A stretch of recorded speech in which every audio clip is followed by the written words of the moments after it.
C'est parti. Yes. Donc, si vous voulez, je vous ai montré là, trois outils différents qu'on a développés là, dans la dernière année qui peuvent être intéressants. Un outil sur les plans climat. Donc, le rapport entre le développement des communautés, le développement territorial, comment ça s'arrime avec la question là, des plans climat en lisant la documentation. L'année passée, il y a à peu près un an, on a fait une infographie interactive qui va dans le détail du fonctionnement des collectivités zen.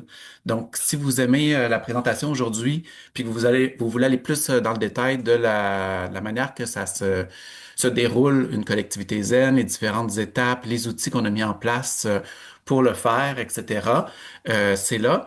Puis sinon, il y a une boîte à outils pour la transition socio-écologique là, pour alimenter le dialogue social qui a été assemblée sur plusieurs années, puis qu'on a rendu disponible là, cet hiver en me rendant compte que finalement, j'en connaissais beaucoup plus que d'autres personnes des outils. Puis là, je me disais que ce serait le fun de rendre ça disponible de façon plus large. Euh, donc, peut-être avant de se lancer sur les collectivités zen, ben, je remarque là, qu'on parle aujourd'hui de des communautés, de développement territorial, de collaboration territoriale, intersectorielle concertée. Puis, avant de commencer, ben, j'aimerais reconnaître que quand on parle de territoire, on parle aussi de territoires qui sont non cédés, des premiers peuples qui habitaient ici avant la colonisation. Puis, à réfléchir à la question du territoire, d'abord, je me dis que récemment, dans la modernité, on a développé un rapport de propriété au territoire, mais qui n'était pas présent ni dans le Moyen Âge en Europe, ni ici avant la colonisation. Et à continuer à réfléchir sur le territoire, je me disais que ce serait intéressant de écouter le territoire nommé dans différentes langues autochtones. Donc, je vous invite avec moi là, à écouter une chanson de Chloé Sainte-Marie, Michapan Nistasinan. Donc, fais-moi signe, Léna, si ça fonctionne.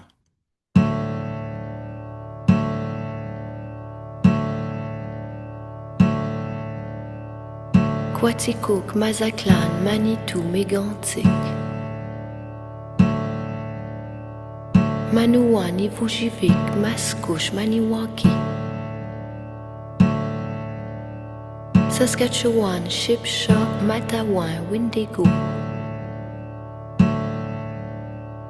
Kamouraska, Témiscamingue, Copan, Chibougamau. Me chapen, me chapen,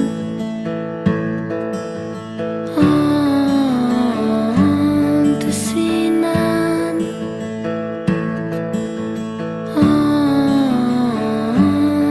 Antesinan. Québec, Manicouagan, Ushuaï, Matapédia, Tadoussac, Guanahani, Chicoutimi, Arthabaska, Natashquan, Magog, Mexico, Shawinigan, Matan, Michigan, Wyoming, Nebraska. Me chapen, me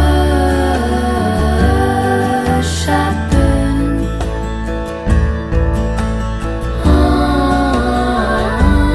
Antesinan,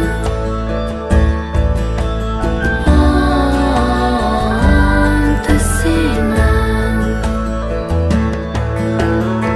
Mississippi, Dakota, Saglock, Oklahoma, Poinegamo, Cujuac, Acapulco, Miguasha, Acadie, Winnipeg, Yucatan, Manitoba, Outaouais, Abitibi, Massawippi, Alaska. Me chapen, me chapen,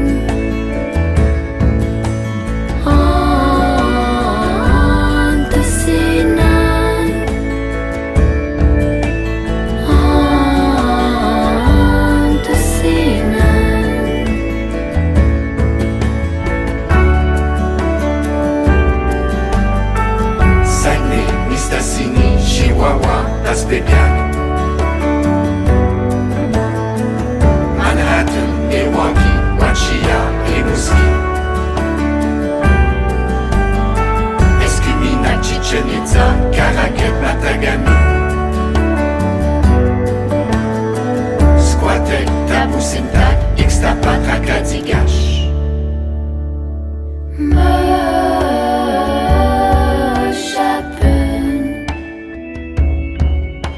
Merschapen,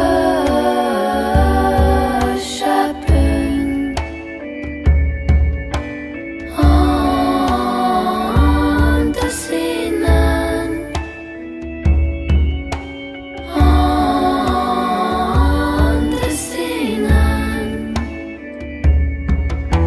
Merschapen,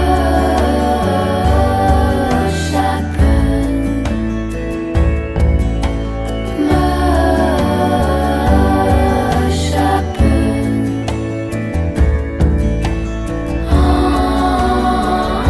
Andesinnen, Andesinnen.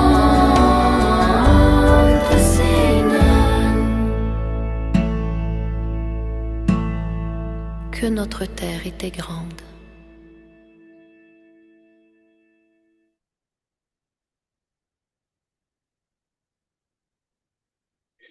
Puis, c'est ça, je m'intéressais aux différents noms. Si jamais vous voulez retrouver la chanson, là, je vous mets le lien dans le chat.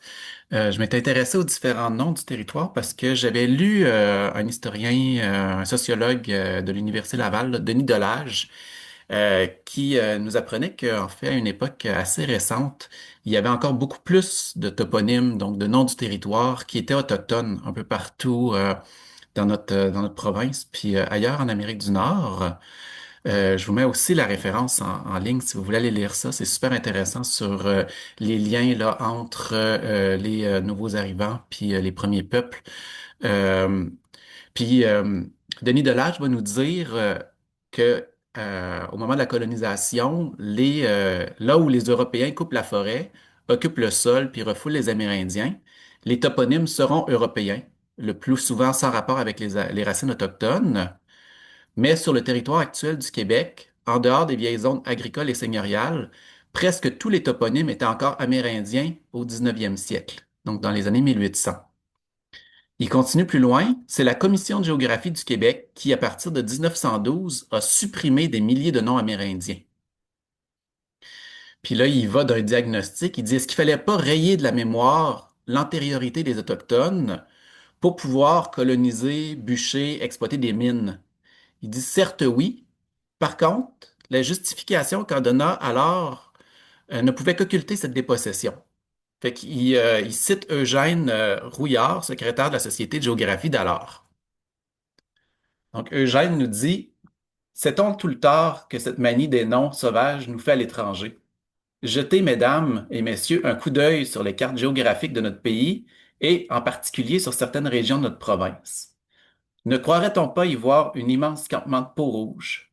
Feuilletez les horaires des compagnies de chemin de fer et vous constaterez avec épouvante que la majorité des stations sont décorées de noms sauvages choisis parmi les plus repoussants et les plus rébarbatifs.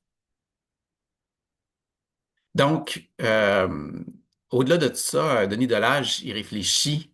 Il fallait effacer la colonisation pour pouvoir faire une extraction, une appropriation des ressources plus facilement.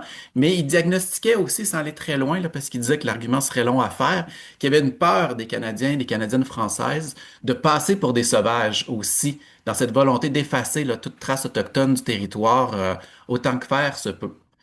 Pour moi, c'est quand même une lueur d'espoir de voir le chemin parcouru depuis, parce qu'on ne tiendrait plus des propos comme ça aujourd'hui.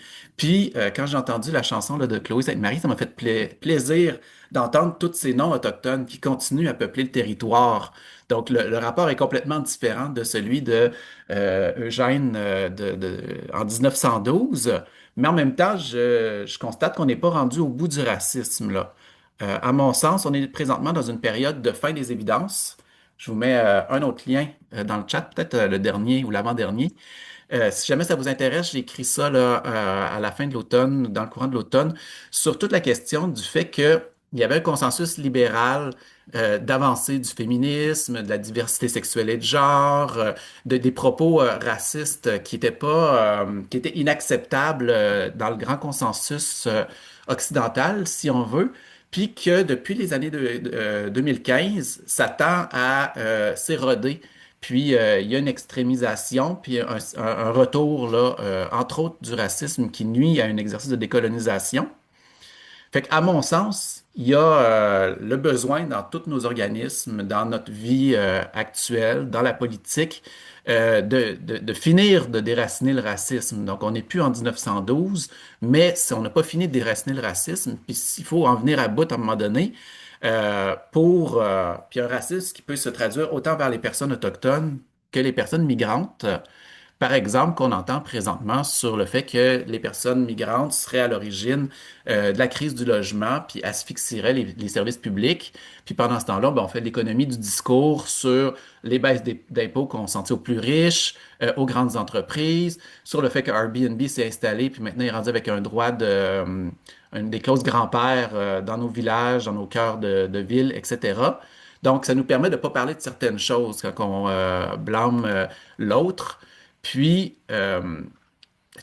étant donné qu'aujourd'hui, on parle des collectivités zen, qu'on parle des collectivités qui sont basées sur la solidarité plutôt que la méfiance puis la différence, qu'on parle de collectivités qui sont axées dans le respect des limites planétaires puis de la protection du vivant, puis qui vont, dans le projet des collectivités zen, toujours avoir un horizon de solidaire des premiers peuples, puis de justice sociale. Donc, je trouvais ça important de reconnaître l'origine du territoire sur lequel on est, dans une perspective d'arriver aussi dans une société qui serait exemple de racisme, puis qui serait décolonisée dans le temps. Donc, aujourd'hui, je voulais vous parler des collectivités zen aussi. Et je pensais faire ça en suivant grosso modo le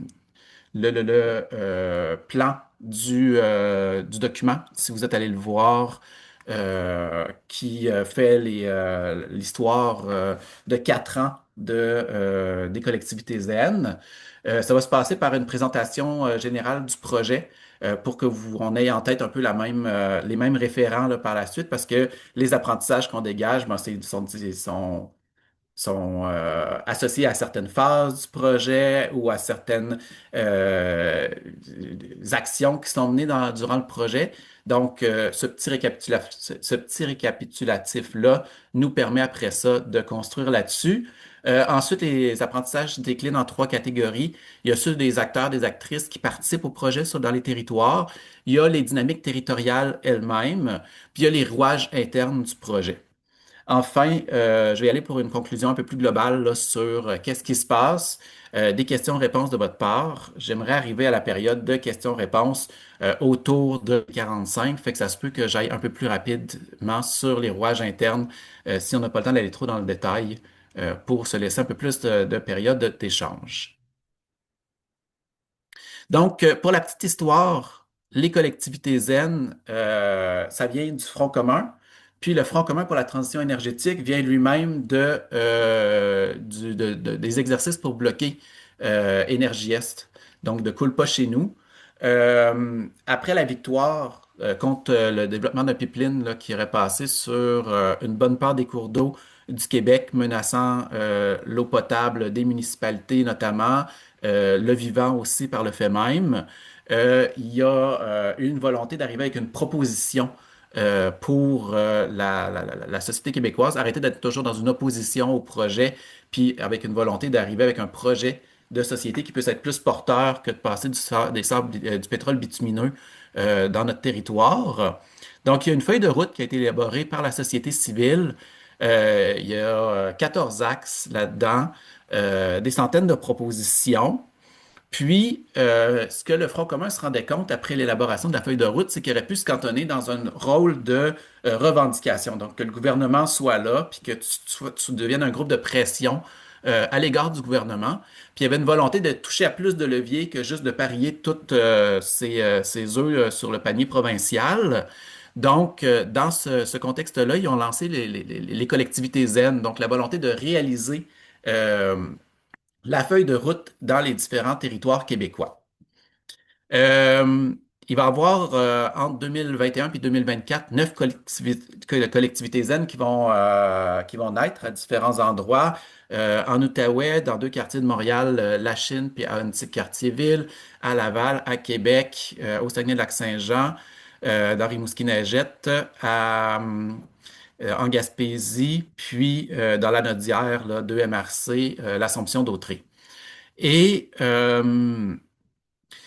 dans le fil de la tentative de faire atterrir la feuille de route, ils se rendent compte que c'est difficile. Il y a comme tellement d'éléments, ça couvre tellement large la transition sociale et écologique. Ça touche le transport, ça touche l'énergie, ça touche l'alimentation, ça touche la consommation, ça touche la production, ça touche les déchets, ça touche les gaz à émissions, les gaz à effet de serre, etc. Qui ne savaient plus trop où donner de la tête. Puis là, ils vont s'asseoir avec l'OVSS, l'opération Veille Soutien Stratégique, dont je fais partie, et Chemin de transition pour élaborer un parcours là, en 5 étapes qui est basé sur la prospective, qui est une approche de planification sur le long terme à partir de signaux faibles et forts là, qu'on peut anticiper. Et donc, ça donne le parcours que vous voyez en 5 étapes avec un démarrage, la production d'état des lieux, puis d'une vision. Donc, un état des lieux pour savoir qu'est-ce qui s'est passé sur le territoire. La vision, là, ça, c'est justement l'approche prospective où est-ce qu'il y avait des récits qui étaient faits, qui mettaient en tension, par exemple, l'extraction des ressources naturelles avec la question des entreprises multinationales. Est-ce qu'on est dans un rapport de globalisation dans le monde ou on est sur un renfermement local, etc. Donc, c'est des récits qui mettaient en tension, qui étaient ni tout rose, ni tout noir, mais qui mettaient en tension les différents éléments de futurs possibles pour que les gens choisissent qu'est-ce qui est préférable, puis qu'est-ce qui est redoutable. Puis là, c'était fait dans différents milieux avec des personnes âgées, des jeunes dans des écoles, des gens en entreprise, dans des organismes communautaires, etc. Dans certains territoires, c'est 200 personnes qui étaient rencontrées. En Gaspésie, ça a été 750. La démarche du Lac-Saint-Jean, qui est du Saguenay-Lac-Saint-Jean, le Grand Dialogue, est un petit peu différente, mais ils ont rencontré plus que 9000 personnes au total. Puis ça donne une vision collective du territoire, là. Qu'est-ce qui est souhaité comme avenir collectif euh, à Laval ou au Saguenay-Lac-Saint-Jean ou en Gaspésie. Puis là, ben, vous pouvez lire là, à l'écran une densité des quartiers qui permet un déplacement facile à pied ou à vélo de façon agréable et sécuritaire, un aménagement de l'espace qui facilite la disparition de l'auto solo. Il y a une hausse de coûts liés à l'automobile, elle est délaissée, le nombre de cases de stationnement est en déclin, donc c'est tout l'aménagement du territoire qui change, on va avoir une proximité des services, il y a eu des changements culturels aussi, où est-ce on n'aspire plus autant à voyager à l'étranger, etc. Ensuite, la troisième étape, c'est les chemins de transition. Donc, l'idée des chemins de transition, c'est qu'après qu'il y ait une consultation citoyenne large, les experts du territoire sont invités pour venir placer des jalons ou des étapes importantes pour arriver à, par exemple, la sobriété comme art de vivre au niveau de la consommation à Laval. Puis là, il y a différentes étapes qui sont vues comme étant importantes, puis liées entre elles. Fait que ça permet de se donner un plan de match, mais aussi de prioriser certaines choses, puis de voir comment que certains éléments, s'ils sont réalisés par la suite, ça va faciliter la prochaine pierre, la mise à l'édifice de la prochaine pierre. Puis, la quatrième étape, c'est le plan opérationnel qui est suivi après ça de la mise en œuvre. Donc, le plan opérationnel, il va avoir un certain nombre de jalons. À Laval, ils en ont choisi 7, si je ne m'abuse, avec différentes organisations qui choisissent de porter un jalon, puis de se regrouper autour de d'autres gens pour travailler à l'avancée dans les 2 prochaines années, fait que ce qui va être la mise en œuvre, avec des retours par la suite au plan opérationnel, puis éventuellement au chemin de transition. C'est une démarche qui reste itérative, qui reste dans ancrée dans la société, là, qui est en transformation à ce niveau-là. Je vous ai mis un exemple là, ici du jalon 07 de Laval qui était sur la question de l'artificialisation des territoires.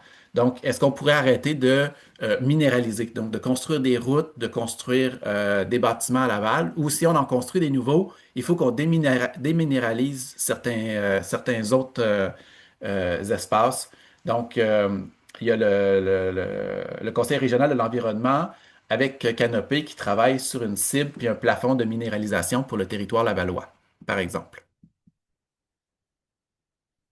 Donc, ça ressemble à peu près à ça, la démarche des collectivités zen. C'est une recherche-action participative au sens où est-ce que je suis un partenaire de la démarche, je participe aux actions, puis en même temps, j'avais un regard là, d'analyse sur qu'est-ce qui se passait, qui a été retransmis aux différentes collectivités là, pour qu'elles puissent vérifier est-ce que c'était fidèle à ce qui se passait, est-ce qu'on avait la même compréhension des enjeux. Mais tout ceci pour dire que les paroles n'engagent que moi en ce moment, même si ça a été développé avec la plus grande collaboration qui était possible. Euh, Au niveau de la mise en place des collectivités zen, il y a différents acteurs qui ont porté la démarche. C'est-à-dire que c'était ceux qui étaient instigateurs, qui étaient là au démarrage. Les collectivités, le Front commun demandait qu'il y en ait au moins deux sur le territoire pour pas que ça repose sur une seule organisation, puis que si ça devienne trop difficile pour elle, que le projet tombe. Donc, il y a eu des groupes citoyens, il y a eu des groupes écologistes, puis il y a eu des institutions qui ont répondu à l'appel. Et comme co-porteur, il n'y a aucun de ces groupes-là qui était. Ils ont tous eu des forces puis des défis dans la réalisation de réussir à porter le projet. Ceci dit, comme dans un même territoire, souvent il n'y avait pas les mêmes forces, comme toutes les forces puis tous les défis n'étaient pas pour une même organisation dans chacun des territoires. Il y a des territoires où est-ce que c'était plus les forces qui étaient mises en avant, d'autres endroits où est-ce que c'était plus les défis. Donc c'était variable. Donc, comprenez ça comme des idéotypes, pas comme une lecture rigide, là, que si tu es ce type d'organisation, un groupe citoyen ou une institution, tu vas nécessairement faire face à ceci ou cela. Les institutions, ils ont été source de légitimité, puis d'expérience, puis de ressources. Donc, il y avait beaucoup de bagages inclus dans des institutions. Mais c'est arrivé parfois qu'ils s'engagent de manière très superficielle. Donc, ils signent pour que le projet se fasse, mais après ça, ils ne fassent pas le réseautage dans le territoire ou ils ne convient pas d'autres gens au projet. Puis là, à ce moment-là, ben, évidemment, ça ralentissait le déploiement d'une collectivité zen. Au niveau des groupes citoyens, euh, il y avait une souplesse qui était super intéressante parce qu'il y a une plus grande liberté d'action. Il y avait une capacité aussi de rencontrer les personnes plutôt que leur rôle professionnel. Fait qu'en n'arrivant pas avec un chapeau de moi je travaille pour telle organisation puis je veux te parler, ben, ça permet plus une rencontre d'humain à humain qui se préoccupe du territoire, qui se préoccupe de l'avenir de la planète, qui se préoccupe de ses enfants, qui se préoccupe d'avoir du pain sur la table pour sa famille puis d'avoir un emploi, etc. Donc là, il peut y avoir un dialogue qui était moins pris dans des catégories organisationnelles, mais par ailleurs, ça a causé des enjeux de ressources puis d'expertise. Donc, des fois, les gens n'avaient pas l'expertise nécessaire pour embaucher une personne, pour l'encadrer dans le parcours des collectivités zen. Des fois, ils ne pouvaient même pas offrir un bureau pour travailler. Donc, c'est un peu le défi que certains groupes citoyens ont rencontré. Puis au niveau des groupes écologistes, ben, ce qui est leur force, c'était d'être vraiment très en ligne avec la feuille de route du Front commun pour la transition énergétique. Donc, il y avait une vision de transition socio-écologique qui était très proche de celle du Front commun puis de celle des collectivités zen. Une très grande connaissance aussi des enjeux en cours, mais parfois, au niveau des défis, il était pris dans un temps court, dans une urgence d'action, puis là, une démarche de prospective sur 20 ans avec une grande étape de consultation, de consultation citoyenne, une étape après ça de mobilisation des experts du territoire, après ça une mise en œuvre des différents chemins de transition. C'était pas facile pour certains groupes qui voulaient tout de suite être dans le développement d'actions concrètes, des vélos cargo pour le dernier kilomètre de livraison ou du compost pour détourner des matières brunes des sites d'enfouissement, etc. Puis d'autres fois aussi, les groupes écologistes étaient pris dans une posture de revendication. Puis étant donné que tout le projet de collectivité zen se base beaucoup sur les alliances avec beaucoup de gens, beaucoup d'acteurs du territoire, ben, quand tu te prends dans un rôle de polarisation, de revendication, ça se peut que ce soit difficile de réunir assez d'alliés autour de la table pour avancer le projet. Ensuite, il y a eu voyons, des fondateurs qu'on appelait les coporteurs, puis il y avait des organismes qui participaient aussi à la démarche des collectivités zen. Donc, il y a le secteur municipal qui ben, il détient des leviers incontournables, fait que c'est très important de l'avoir autour de la table.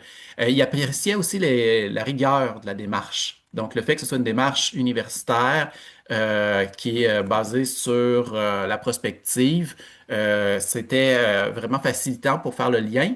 Puis il appréciait aussi la capacité de mobilisation citoyenne, de rencontrer des centaines de personnes pour le secteur municipal. Il trouvait ça super intéressant là, au niveau du développement de la vision collective. Les défis, c'était le rythme de la bureaucratie qui va à son rythme. Je vous apprendrai rien là. Des fois, il y avait une crainte de partager le pouvoir. Donc, ça arrivait qu'ils ne voulaient pas s'associer à une collectivité zen parce que là, finalement, ça serait plus avoir le contrôle sur la situation puis sur la destinée du territoire. Puis des fois, il y avait des potentiels historiques de conflits autour de la transition socio-écologique avec certains groupes qui participaient à la collectivité zen. Donc, ça, c'est des nœuds qu'on a vus apparaître dans le projet jusqu'à maintenant. Au niveau du secteur économique, l'économie sociale a été plus facile à rejoindre. Puis aussi, le secteur économique est un peu incontournable dans la transition sociale et écologique parce que ça touche tous les enjeux de production, de consommation. Donc, c'est extrêmement structurant de notre société. Par contre, la transition sociale et écologique peut être vue comme une perte à court terme pour le secteur économique. Fait que ça arrivait que c'est un péjoratif, la question de l'environnement.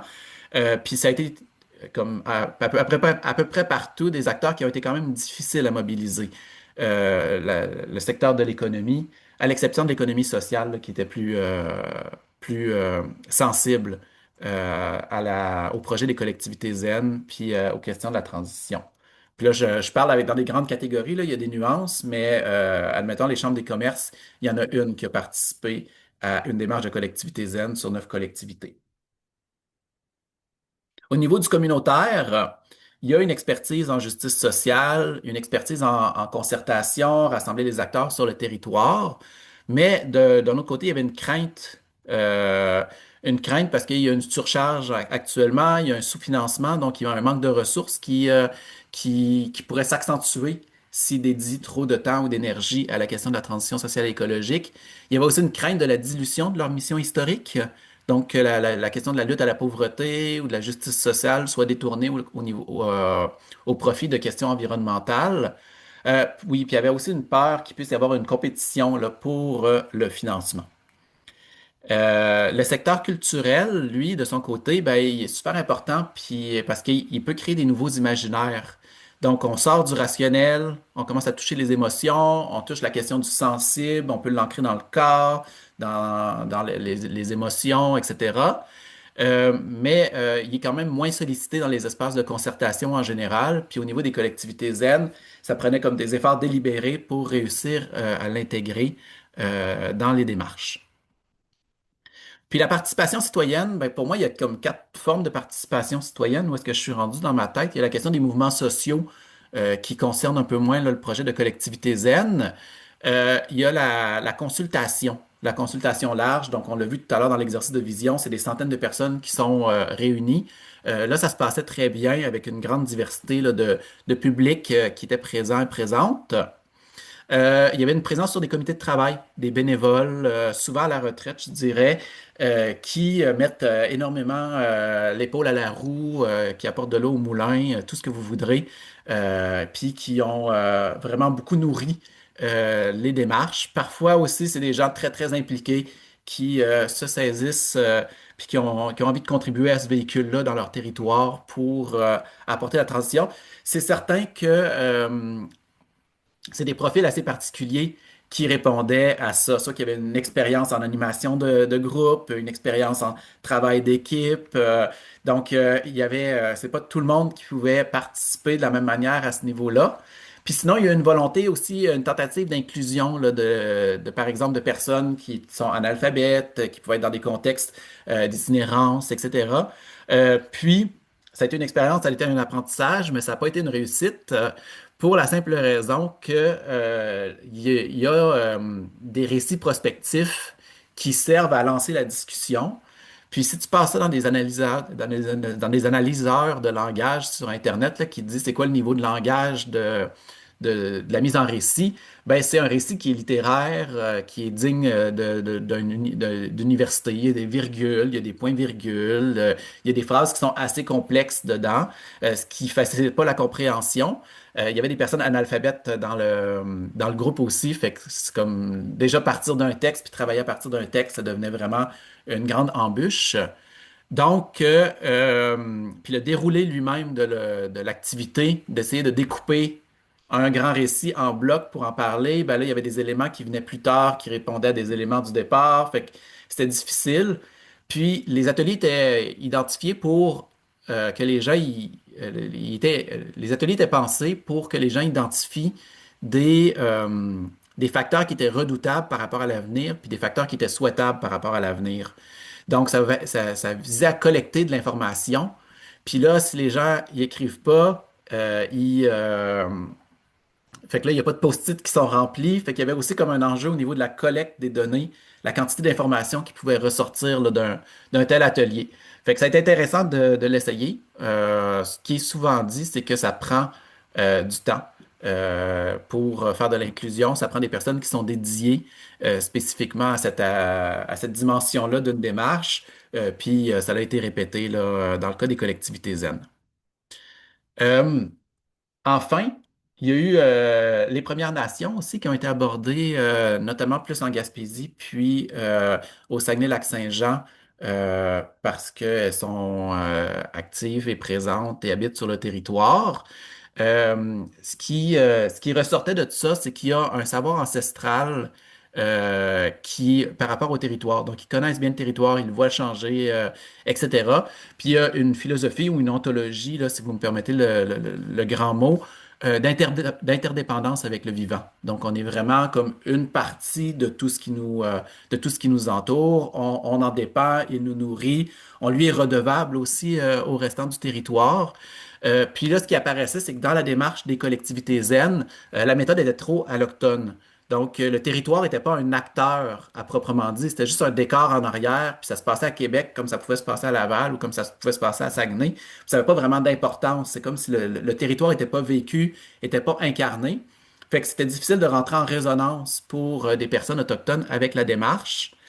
Sinon aussi, il y a, puis on la comprend, là, une méfiance historique de c'est quoi votre affaire, pourquoi est-ce que vous venez nous voir, à quoi ça va servir, est-ce que ma parole va être instrumentalisée, est-ce que... Puis, des fois aussi, il y avait un décalage par rapport à leurs priorités, là. Je lisais que... attendez un instant, j'oublie la communauté. À Manawan, je pense que c'est 10 personnes par logement en moyenne qui habitent, jusqu'à 17 personnes par logement. Donc, éventuellement, quand on parle de grands projets de transition socio-écologique sur 20 ans, puis tu habites déjà à 10, puis qu'il y a des chiffres de jour, de soir, de nuit pour pouvoir dormir parce que tout le monde n'a pas de place pour dormir en même temps, ben, c'est pas une priorité. Fait qu'il y a des enjeux très, très concrets qui venaient expliquer un choix de pas nécessairement participer très activement à cette démarche-là. Si on passe au niveau du territoire, il y a eu des enjeux au niveau de l'enracinement, là, de légitimité, au niveau où est-ce que pour réussir à avoir de la légitimité sur le territoire, ça peut prendre une personne qui a de l'expérience dans le territoire, qui est connue, ou ça peut reposer sur une organisation ou une démarche collective qui est bien implantée. Il y a beaucoup de collectivités zen que c'était pas ça. Fait que là, ça demandait d'autres leviers. Une stratégie, ça a été de devenir incontournable. Donc, par la taille, par la pertinence, le fait d'avoir fait un immense travail de terrain ben là, ça donnait une légitimité à la démarche qui s'est fait contacter, par exemple, quand les plans climat sont arrivés. Ils ont dit, ben vous, le Grand Dialogue, qu'est-ce que vous en pensez des plans climat? Avez-vous une vision de l'environnement à nous fournir qui pourrait venir nous, nous nourrir?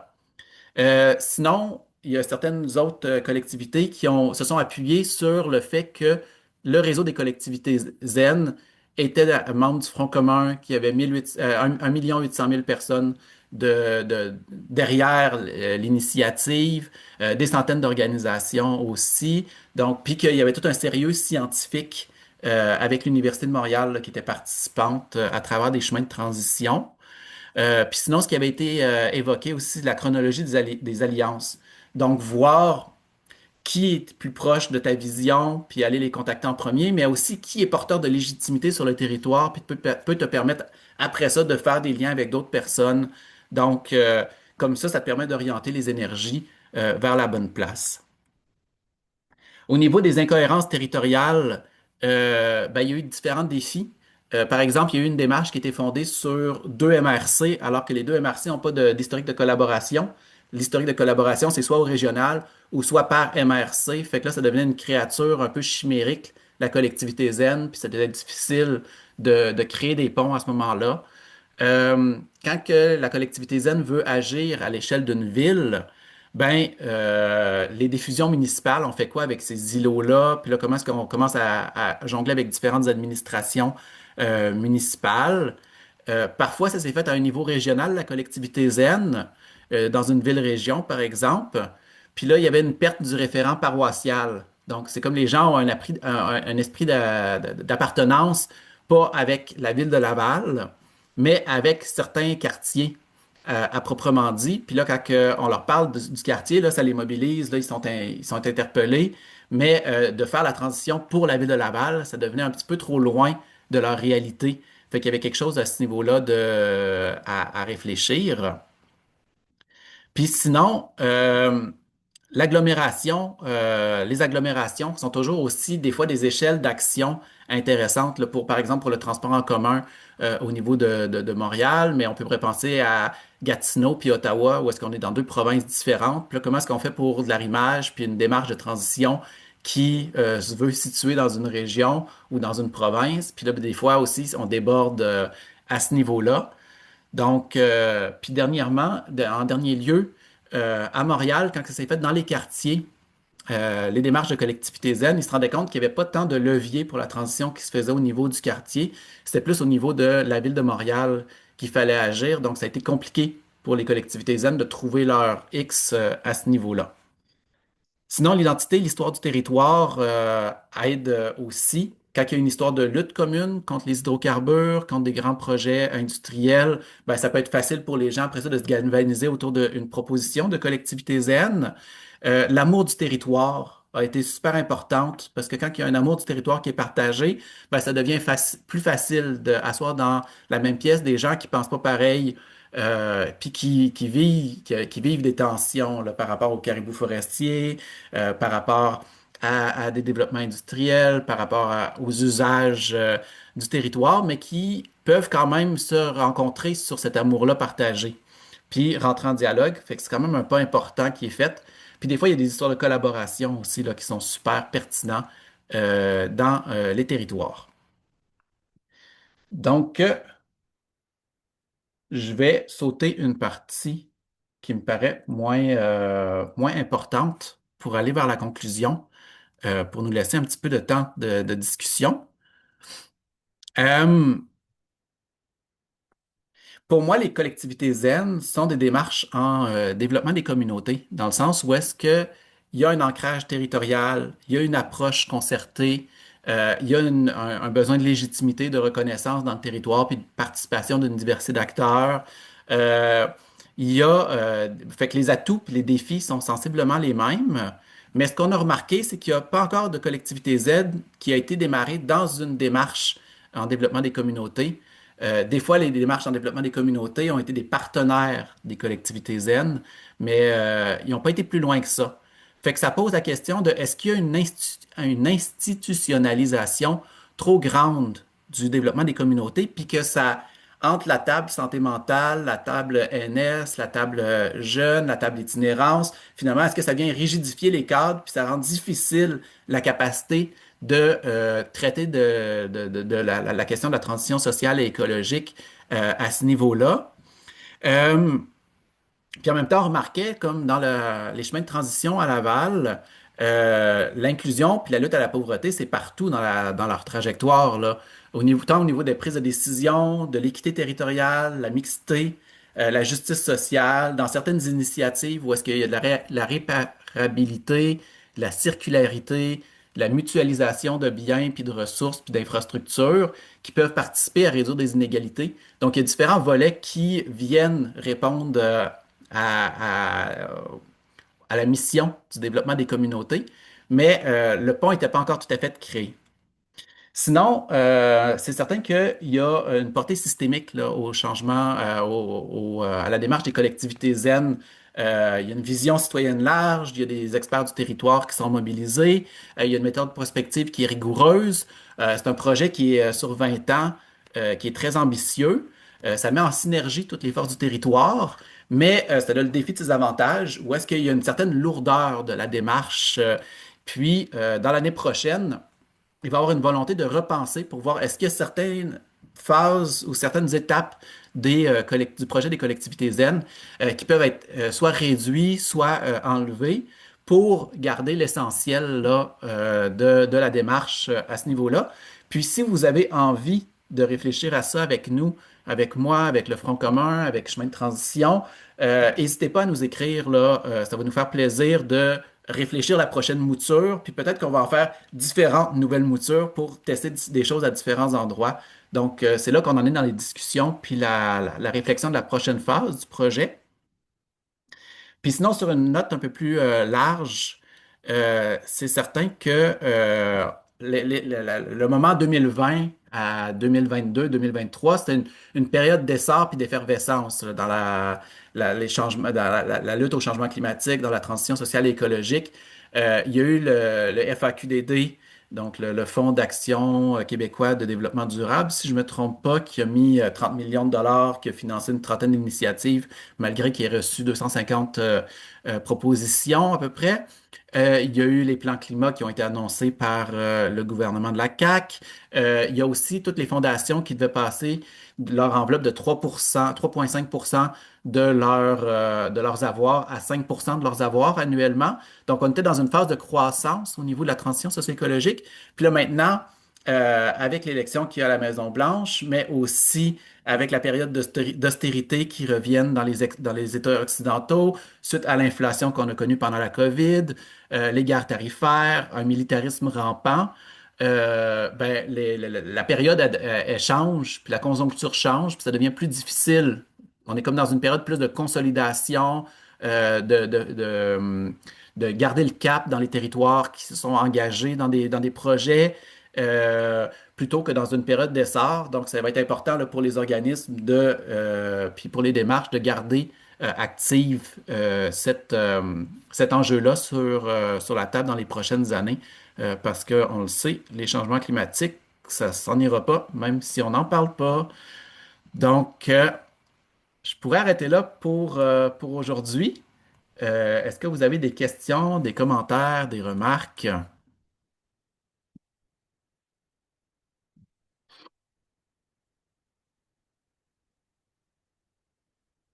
Je veux bien poser une question. Est-ce que vous m'entendez? Oui, on t'entend très bien. Parfait. Euh, C'était plus une curiosité, là. Mais vous avez parlé qu'il y avait une certaine difficulté d'adaptation des projets de collectivité zen chez la communauté de Manawan, si je ne me trompe pas. Euh, Puis vous avez parlé qu'une des raisons pourquoi il y avait une difficulté là, d'accepter le paradigme des collectivités zen, c'était que c'était trop alloctone, puis que la vision du territoire était trop peu respectueuse de la leur, dans le fond. Là. Puis je me demandais s'il y avait eu un effort d'essayer de trouver des acteurs qui avaient déjà des connexions avec les personnes qui habitent là-bas avant de s'y rendre, mais aussi d'intégrer leur vision du territoire dans le projet pour faire une version du projet qui est plus adaptée à leurs besoins puis leur identité dans le fond, là. Mhm. Je visiterai pas Manawan directement. En fait, ça venait d'ailleurs, ce constat-là, parce que le grand dialogue a une démarche qui est un petit peu différente de ce que je vous ai présenté là. Ceci dit, la manière que ça a été développé, c'est que initialement, Chemin de transition a fait une démarche prospective pour l'ensemble du Québec, avec un défi sur le territoire, un défi sur la technologie, puis un défi sur l'alimentation. Et après ça, ils ont réadapté les récits prospectifs pour les différentes collectivités zen. Fait que si on regarde la démarche, ça a été une démarche nationale, après ça, ça a été descendante vers les territoires. Donc, ça s'est pas fait en collaboration avec les premiers peuples. Puis là, ben, forcément, après ça, les sollicités, là, ils sont comme, ben, je vais participer à ton affaire, mais ça reste ton affaire, tu sais.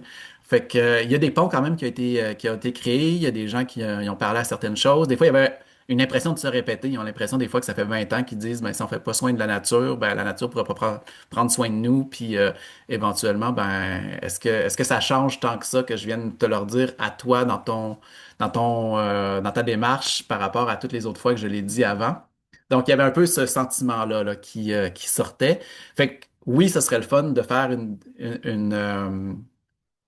à mon sens, une vision qui soit plus proche de la leur, puis qu'à ce moment-là, ça puisse de permettre des dialogues, peut-être des confrontations, peut-être aussi des transformations de notre vision, puis de notre rapport au territoire comme alloctone. Mais aussi, c'est ça, il y a les autres enjeux que j'ai nommés là, de priorité, etc., qui demeurent présents, mine de rien. Laurence? Oui, merci pour la présentation. Moi, j'avais une question pour savoir un peu, en fait, le choix là, de la méthode prospective. Qu'est-ce que ça vous a qu'est-ce que ça a amené en fait dans chacun des territoires? C'est-à-dire, est-ce que d'avoir cette temporalité longue, est-ce que ça permettait, je sais pas, de débloquer des affaires liées à aux questions climatiques ou ça permettait ben, de parler de transition alors qu'on n'en parlait pas? C'était quoi l'intérêt d'avoir pris tu sais, la prospective au lieu de d'autres faces, d'autres types de démarches en fait, là? Mhm. Je pense que j'irais sur deux choses. Le fait que ce soit comme sur 20 ans, ça nous permet de nous décoller du présent. Donc, on peut commencer à imaginer un avenir jusqu'au point où est-ce que la Gaspésie disait, par exemple, ben, on veut qu'il y ait une repopulation de la Gaspésie. Puis là, ben, il y avait comme une résistance par le comité qui était comme, ben là, est-ce qu'on est en train d'écrire n'importe quoi si on dit qu'il y a une repopulation de la Gaspésie? Mais si on était dans les 5 ans, les 5 prochaines années, ben, les gens n'auraient probablement pas parlé comme ça. Donc, c'est là qu'on voit que les horizons deviennent vraiment plus ouverts quand on va sur ce délai-là. Puis aussi, je pense que ça permet de sortir de la planification stratégique en partant de la destination. Qu'est-ce qui est souhaité dans 20 ans? Puis après ça, on reconstruit rétroactivement les différentes étapes pour se rendre à cette destination-là à travers la prospective. Puis, l'avantage aussi de la démarche par rapport à la feuille de route de chemin de transition, à la feuille de route du Front commun, c'est que la feuille de route était prise dans 250 actions, 14 axes, mais il n'y avait pas de relief de qu'est-ce qui était prioritaire, qu'est-ce qui était moins prioritaire, qu'est-ce qui était plus important, qu'est-ce qui était moins important. C'était comme l'ensemble des choses qu'il faut faire si on veut vivre dans une société qui respecte les limites de la planète, qui est juste socialement, puis qui est solidaire des premiers peuples. Donc là, ça devenait intéressant aussi comme outil de priorisation dans le territoire, la méthode prospective. Est-ce qu'il y a une dernière question?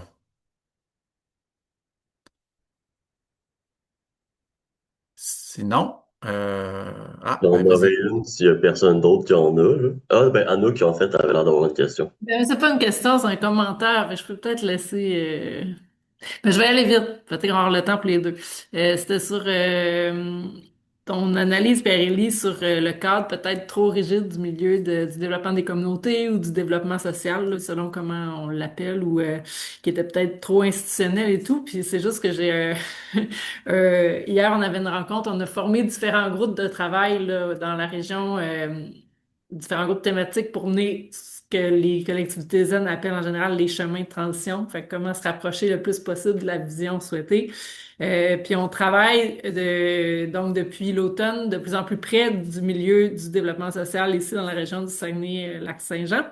Puis c'est justement une partenaire qui a dit ça hier dans le local où je suis présentement, de dire, ben En fait, c'est une très belle nouvelle, puis c'est vraiment chouette de pouvoir collaborer avec le Grand Dialogue. Là, nos liens se précisent de plus en plus, puis il y a un lien de confiance puis de collaboration qui est en train de se créer, qui est vraiment chouette. Puis elle disait que justement, cet aspect-là très institutionnel là, du milieu du développement social était comme un peu contrebalancé par notre collaboration qui est en train de se créer, étant donné que nous, nos fondements, c'est plus le dialogue, on s'appelle le Grand Dialogue, et le volet aussi autodétermination régionale, donc de favoriser de plus de pouvoir d'agir, dans le fond, des acteurs, actrices, des mouvements qui sont déjà en action, qui sont déjà en chemin vers la transition socio-écologique sans se proclamer nécessairement de cette transition-là, mais on est effectivement très proche. Une autre personne disait, c'est quoi la différence seulement entre l'intention du grand dialogue et celui du Mhm. développement social, et effectivement, c'est très lié.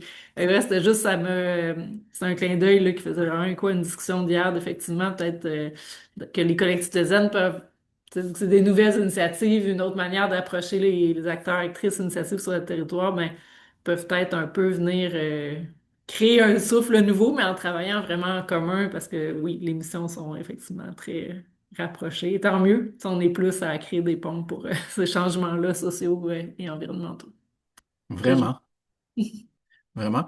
Ben, j'aurais une proposition audacieuse pour vous. Je vous partage un lien d'évaluation. Là, ça prend comme 3 minutes. Ça nous permet juste de nous dire est-ce que vous avez apprécié votre moment. Fait que si vous voulez aller le remplir, n'hésitez pas après la rencontre.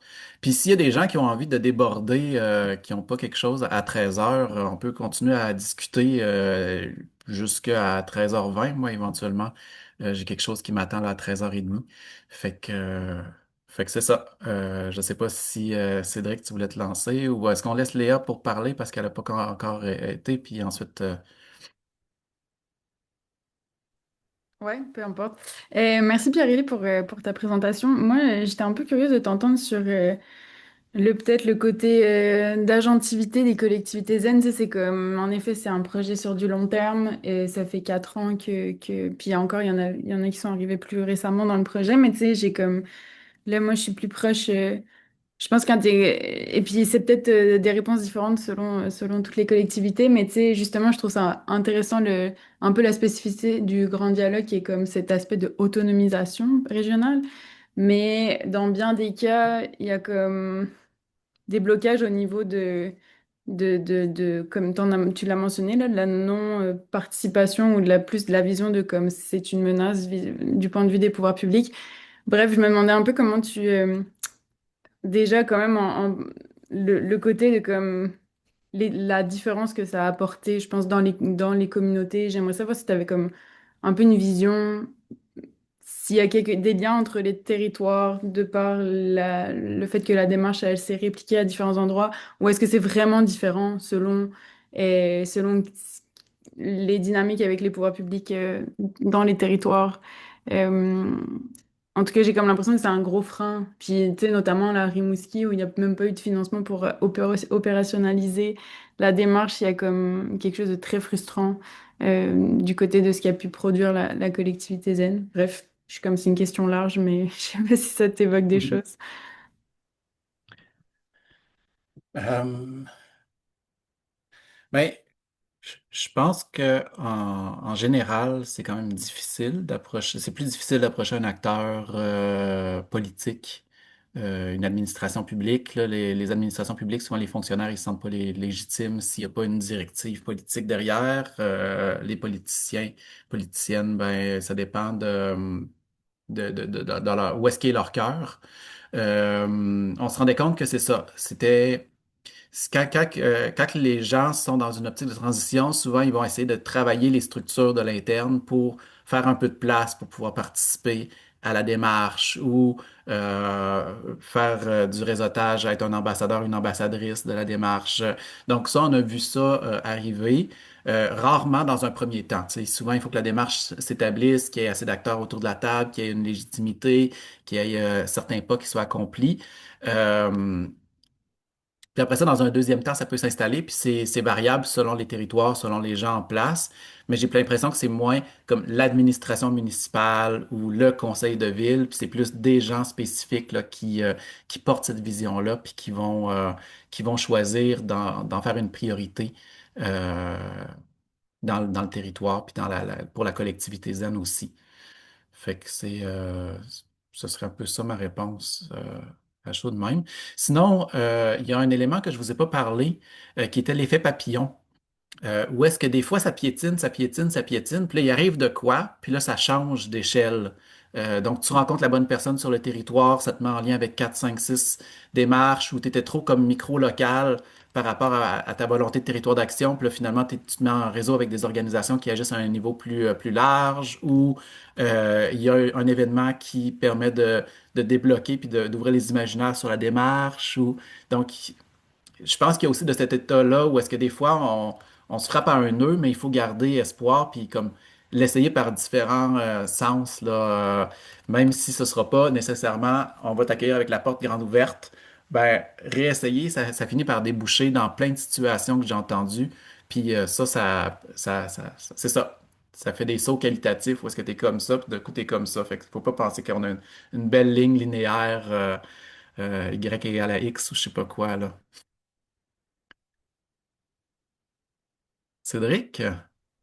Oui, ben dans le fond, c'est une bonne continuité de la discussion parce qu'on parlait de la rigidité des structures politiques. Puis il y a un commentaire que tu avais fait qui m'avait un petit peu ben, que j'ai noté là.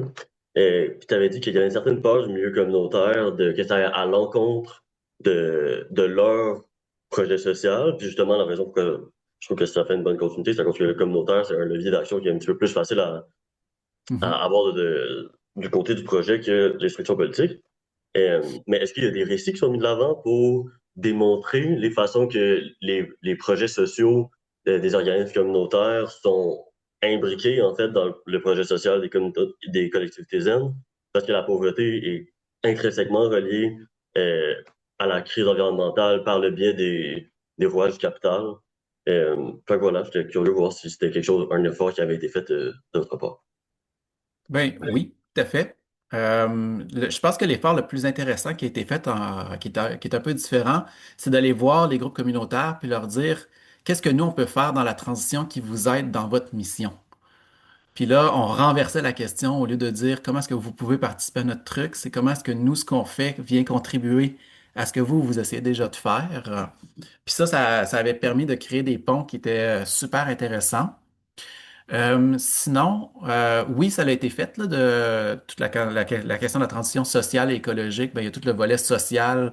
Puis là, ben, ça pose la question d'avoir un toit sur la tête, d'avoir de la nourriture dans son assiette, éventuellement un accès aux communications là, qui n'était pas un besoin essentiel il y a peut-être 100 ans, mais qui maintenant, tu peux même plus t'inscrire au chômage là, si tu n'as pas un téléphone ou un accès à Internet. Puis, c'est ça, dans ce contexte-là, le, c'est intéressant parce que ça soulève cette contribution qui est déjà existante du communautaire à la transition socio-écologique. Mais en même temps, j'ai l'impression que si tout le monde dans la société continue à faire la même chose pour les 50 prochaines années, on ne réussira pas la transition. Fait que c'est comme il faut que le communautaire dépasse la seule question de la lutte à la pauvreté ou la seule question de ces enjeux sectoriels, puis que la réflexion transversale de la transition socio-écologique se fasse. Puis si tu veux faire voyons, de l'éducation populaire, par exemple, ben, ça peut se faire en parlant de transition, en parlant de justice sociale, en parlant de différents éléments, mais ça peut être intégré dans le discours par rapport à d'autres moments auparavant où est-ce qu'on n'en faisait pas nécessairement un sujet à part entière ou transversale dans nos actions. Fait que j'irais comme ça. Ça s'est fait. Euh, mon, mais c'est intéressant parce que les gens se rendent compte qu'ils participent déjà à la transition puis ça enlève le poids de Ah, j'en fais pas assez. Mais en même temps, ce serait le fun de regarder là, ce que Communagir appelle le 15% de plus, là, ou le prochain plus petit pas, là, le PPPPP ou je sais pas quoi, possible. Puis, à ce moment-là, tu vois que des fois, tu peux juste changer un petit peu certaines actions ou certaines orientations. Puis ça commence à faire boule de neige aussi dans les considérations qu'on a au niveau du lien qu'on a par rapport au vivant ou etc. Euh, donc, je répondrais ça grosso modo. Euh, puis après ça, je sais pas, ce serait un éditorial personnel, là, mais tiens, je pourrais même un éditorial personnel en lançant une tomate qui me retombe dessus, là. En année, j'étais assis autour d'une table de partenaires, puis quelqu'un il a posé la question, tu sais, c'est quoi vos vacances d'été? Puis sur 20 personnes, il y en avait deux qui prévoyaient pas un voyage en avion pour l'été à venir, tu sais. Puis là, ben, je me dis, on est dans le communautaire, on n'est pas des personnes particulièrement privilégiées, mais en même temps, on n'est pas particulièrement dans la dèche non plus, dans le sens, il y a des gens vraiment, vraiment moins privilégiés que nous, qui en arrachent vraiment plus.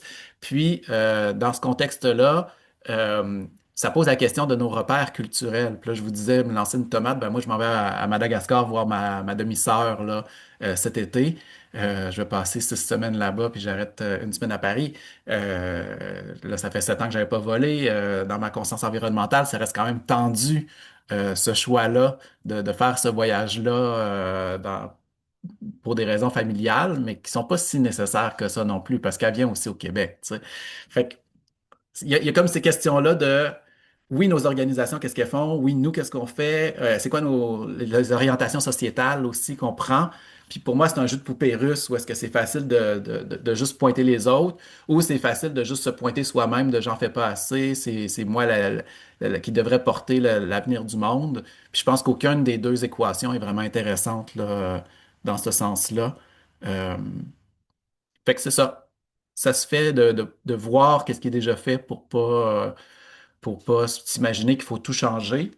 Mais j'aime l'apporter avec toujours une perspective de, il peut y avoir des petites transformations qui nous permettent d'aller plus loin, puis de garder cette question active-là là, dans nos organisations, dans nos vies, dans nos choix politiques, espérons-le.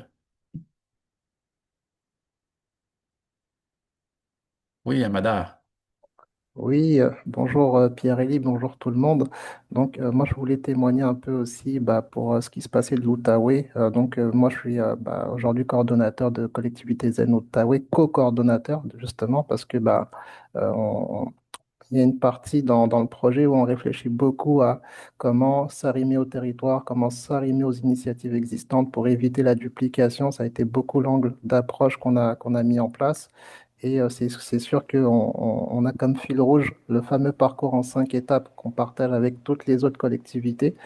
Et on a aussi bien sûr une communauté de pratique où on peut se partager les bons coups, ce qui a fonctionné, moins fonctionné, etc. Bien sûr avec Pierre-Élie, avec Chemin de Transition aussi. Nous, on était moins présents dans la dernière année dans la communauté de pratique, mais ça nous a toujours aidé aussi à faire atterrir des bons coups et puis de pouvoir s'inspirer de ce qui se passe ailleurs au Québec, dans les autres collectivités. Et ce que je voulais apporter aussi comme témoignage, c'est que euh, le petit effet papillon, il est très puissant. Parce que au départ du projet, ça paraît très abstrait, cette démarche-là, qu'on peut la présenter ou l'introduire auprès des personnes, mais il faut prendre justement le temps et créer l'espace pour faire atterrir à la fois la démarche dans le milieu, mais aussi de pouvoir voir comment est-ce qu'on peut nourrir notre démarche mutuellement des avis qui peuvent arriver et comment est-ce qu'on peut contribuer au milieu et au territoire. Donc, c'est vraiment de créer de l'espace et du temps pour les partenaires pour voir comment est-ce qu'on peut collaborer ensemble, co-construire, parce que c'est une démarche qui est dans la co-construction, toujours.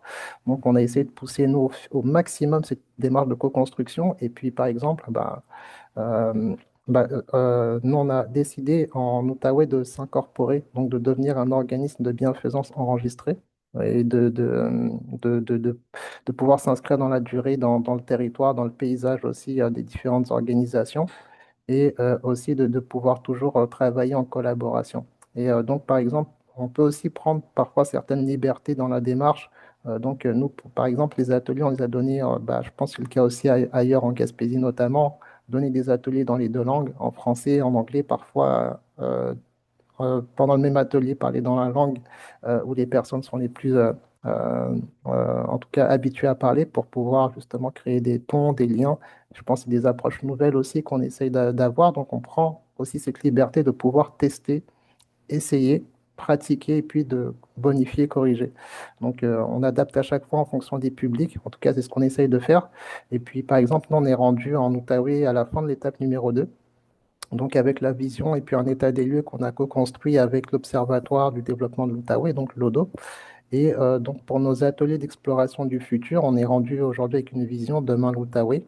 Et avant de passer à l'étape 3, on a décidé de prendre une phase intermédiaire euh, de diffusion d'ateliers supplémentaires autour de la vision, justement pour la faire atterrir, pour que les partenaires puissent jouer un peu avec la vision. Donc, on a développé un atelier ad hoc pour justement essayer de démystifier un peu la vision, qu'est-ce qu'il y a à l'intérieur de la vision, de voir un peu plus les notions, les thématiques générales plutôt que le verbe qui est utilisé, parce que c'est aussi une difficulté de savoir à qui est-ce qu'on s'adresse. Donc, il y a pas mal d'enjeux, mais on essaye à chaque fois de s'adapter aux réalités, au milieu, et puis de créer tout simplement du temps, de l'espace et surtout de l'enthousiasme dans la démarche. Et je pense que c'est surtout là l'un des vecteurs importants, c'est de créer de l'enthousiasme et ça fait beaucoup lever finalement des initiatives, des points de rencontre, de jonction. Et puis c'est comme ça qu'on essaye d'avancer dans cette démarche-là et puis dans le territoire. Ben, merci, madame. Donc, est-ce qu'on se souhaite une bonne fin de journée là-dessus? Merci pour votre écoute, pour votre participation. C'était le fun, même si c'est beaucoup moi qui ai parlé. On se dit à une prochaine, puis n'hésitez pas à répondre au questionnaire d'appréciation. Ça nous donne toujours des idées là, pour la suite. Au revoir.